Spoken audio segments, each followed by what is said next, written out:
Hello नमस्कार दोस्तों, स्वागत है आपका प्रबल डिफेंस एकेडमी में। हाजिर हैं संडे मोटिवेशन मंत्रा में एक इंस्पिरेशनल घटना लेकर के।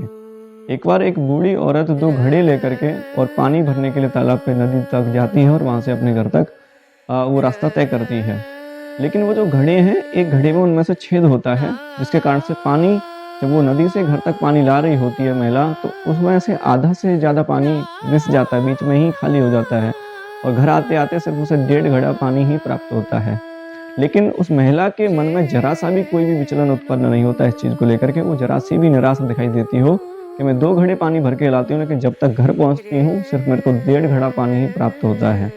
वो निरंतर इस चीज़ को दोहराती रहती है, निरंतर इस चीज़ को दोहराती रहती है। एक दिन घड़े ही कारणवश सोच लेता, घड़ा ही पूछता है कि हे माई, आपको पता है कि मुझ में छेद है और आप वो ये पानी पूरा भर के लाती हैं, लेकिन आपके घर तक पहुँचने में आधा पानी वेस्ट हो जाता है, लेकिन फिर भी आप मुझे लेकर के नदी तक जाती हैं और पानी भर के लाती हैं। तब माई बड़ा ही सुंदर जवाब देती हैं कि आइए मैं तुम्हें एक चीज़ दिखाती हूँ।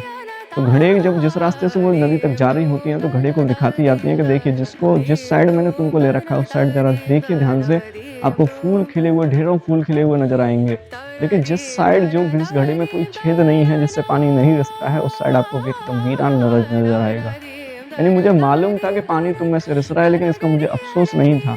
जब मैं घर से नदी तक आती थी, तो मैं कुछ फूलों के बीज रास्ते में बिखराते हुए आती थी, और जब नदी से घर तक जाती थी, तो वो पानी, उन बीजों को पानी तुम्हारे माध्यम से मिल जाता था, जिसके कारण से यहाँ पे ढेरों फूलों के पौधे उगाए हैं और यहाँ आप अंतर साफ देख सकते हो। तो ये बूढ़ी माई का जो जवाब है, उस घड़े के दिल को प्रसन्न कर देता है। बात सिर्फ़ यहाँ घड़े की नहीं है, इस कहानी से सीख लेने की ज़रूरत है कि भले ही आपका मकसद, आपकी कोई भी एबिलिटी किसी भी प्रकार से नष्ट हो रही हो, लेकिन वो नष्ट नहीं, किसी ने हो सकती है किसी न किसी के काम आ रही हो। इसलिए आपको खुद पर यकीन रखना है, खुद को निराशा में नहीं डालना है किसी भी प्रकार से कि मैं व्यर्थ हूँ, मेरा जीवन व्यर्थ है, मैं किसी काम नहीं आ सकता। इस प्रकार की सोच आपको नहीं रखनी है। हो सकता है जिसे आप व्यर्थ समझ रहे हो, वो किसी के बहुत उपयोगी हो, वो बहुत काम का हो किसी के लिए। इसलिए अपने जीवन की सार्थकता पर, अपने जीवन पर गर्व करिए, इसे निराश मत करिए। कहते हैं ना, "नर हो ना निराश, करो मन को, कुछ काम करो, कुछ काम करो।"